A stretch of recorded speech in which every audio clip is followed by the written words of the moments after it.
வணக்கம் சொந்தங்களே, அன்னைஸ் கிச்சனிலிருந்து உங்கள் அம்மா சசிரேகா சுந்தர்.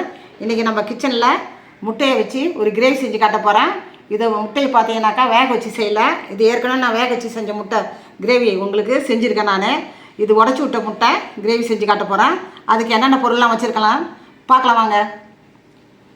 5 முட்டை, மீடியம் சைஸ் வெங்காயம் 2 கட் பண்ணி வச்சுருக்கேன், மீடியம் சைஸ் தக்காளி 2 கட் பண்ணி வச்சுருக்கேன், கொஞ்சமாக முந்திரி பருப்பு, 2 பச்சை மிளகா, கொஞ்சமாக பூண்டு உரித்து வச்சுருக்கேன், அதே மாதிரி கொஞ்சமாக இஞ்சி, தனி மிளகாய்த்தூள் கொஞ்சம், கரம் மசாலா கொஞ்சம், மல்லித்தூள் கொஞ்சம், தேவையான அளவுக்கு உப்பு எண்ணெயும் நம்ம சேர்த்துக்க வேண்டியது தான்.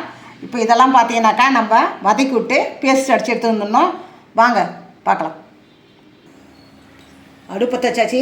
அது மேலே நம்ம பாத்திரம் வச்சுட்டோம். பாத்திரம் நல்லா காஞ்சிடுது. இதை வதக்கிறதுக்கு நம்ம கொஞ்சமாக எண்ணெய் ஊற்றிக்கணும்.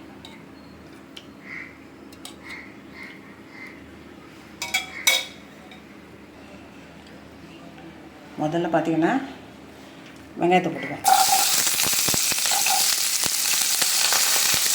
வெங்காயம், பச்சை மிளகா, பூண்டு இதை மாதிரி சேர்த்துக்கோம். கூடவே முந்திரி பருப்பு சேர்த்துக்கோம். தக்காளி கொஞ்சம் நேரம் வச்சு நல்லா வதங்கினதுக்கப்புறம் நம்ம தக்காளி சேர்த்துக்கலாம். இது நம்ம கிரேவி எடுக்கணும். வெங்காயம் பார்த்திங்கன்னா கண்ணாடி பார்த்து வதங்கினாலே போதும். ஏன்னா மறுபடியும் நம்ம கிரேவி செய்யும்போது கொஞ்சம் நேரம் கொதிக்க வைப்போம். அதனால் ஒரு மீடியமாக நம்ம வெங்காயம் பச்சை மிளகா வதங்கினா போதும். இப்போ நம்ம தக்காளி சேர்த்துக்கலாம்.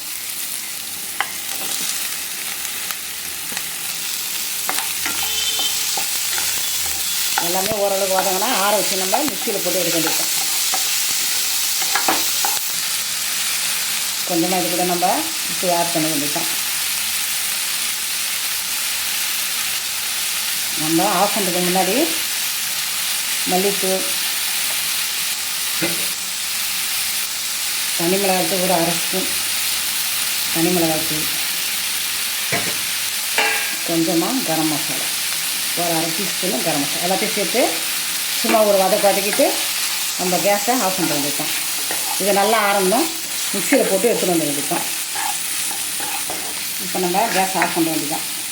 இதோ கேஸ் ஆஃப் பண்ணிடுறோம். இட்லி உடான வச்சு அதில் பார்த்தீங்கன்னா இந்த முட்டை வேகிற அளவுக்கு கீழே தண்ணி வச்சுட்டோம். நம்ம இட்லி வேக வைக்கிற மாதிரி தான் இது. ஒரு 5 நிமிஷத்தில் பார்த்தீங்கன்னா இது வெந்துடும். இப்போ முட்டையை நம்ம உடச்சி ஒரு குழியாக பார்த்து நம்ம அழகாக இதில் நம்ம ஊற்றிக்க வேண்டியதான்.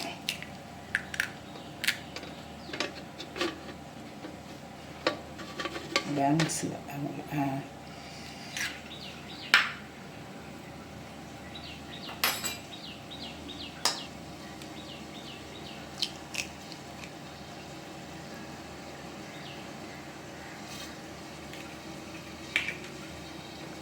லேசாக மிளகுத்தூள் உப்பு இது மேலே போட்டுடலாம். லேசாக இது மாதிரி போட்டிங்கன்னா அந்த கவுள் நாற்றம் அடிக்காத இருக்கும். முட்டையினுடைய இந்த ஸ்மெல் வராதுக்கு கொஞ்சமாக மிளகுத்தூள் உப்பு சேர்த்துக்குவோம்.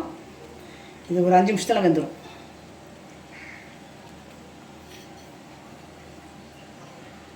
கொஞ்சமாக மிளகுத்தூள் உப்பு போட்டாச்சு. இப்போ மூடி போட்டு ஒரு 5 நிமிஷத்துலாம் வேக வச்சு எடுத்துக்கலாம். 5 நிமிஷம் ஆகிட்டு முட்டை பார்த்திங்கன்னா நல்லா வெந்துருச்சு. இப்போ நம்ம கேஸ் ஆஃப் பண்ணிட்டு ஒரு தட்டில் எடுத்து வைக்க வேண்டியதான். முட்டையை நல்லா வேக வச்சு எடுத்து வச்சுட்டோம். இப்போ கிரேவி நம்ம ரெடி பண்ண வேண்டியதான். அடுப்பத்தை வச்சாச்சு. அது மாதிரி நம்ம பாத்திரம் வச்சுட்டோம். பாத்திரம் நல்லா காஞ்சிடுது. இப்போ நம்ம கொஞ்சமாக எண்ணெய் ஊற்றிக்கணும். தாளிக்கிறதுக்கு கொஞ்சமாக நம்ம எண்ணெய்.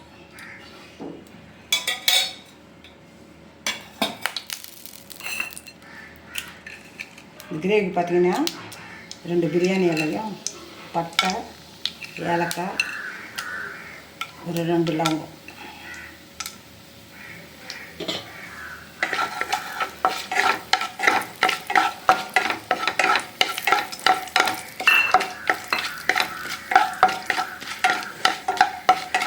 நல்லா பொரிஞ்சிச்சு. இப்போ நம்ம இந்த கிரேவியில் ஊற்றி வேண்டியதான்.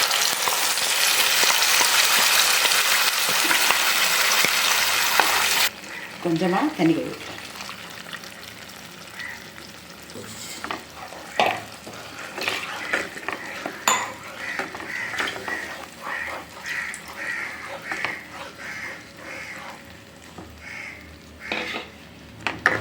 இப்போ பார்த்தீங்கன்னா நம்ம உப்புலாம் சரியாக தான் நம்ம பார்த்துக்கணும் இந்த நேரத்தில். உப்பு பார்த்தோம்னாக்கா நம்ம கொஞ்சமாக உப்பு சேர்த்துக்க வேண்டியது தான். நல்லா கொதி வந்ததும் அப்புறம் நம்ம முட்டையை சேர்த்து ஒரு 2 நிமிஷம் கொதிக்கிட்டு வந்துட்டு ஆஃப் பண்ணிட்டாக்கா உடச்சி விட்ட முட்டை கிரேவி தயாராகிடும். கிரேவி பார்த்திங்கன்னா நல்லா கொதிச்சுட்டு இப்போ முட்டையை நம்ம சேர்த்துக்க வேண்டியது தான்.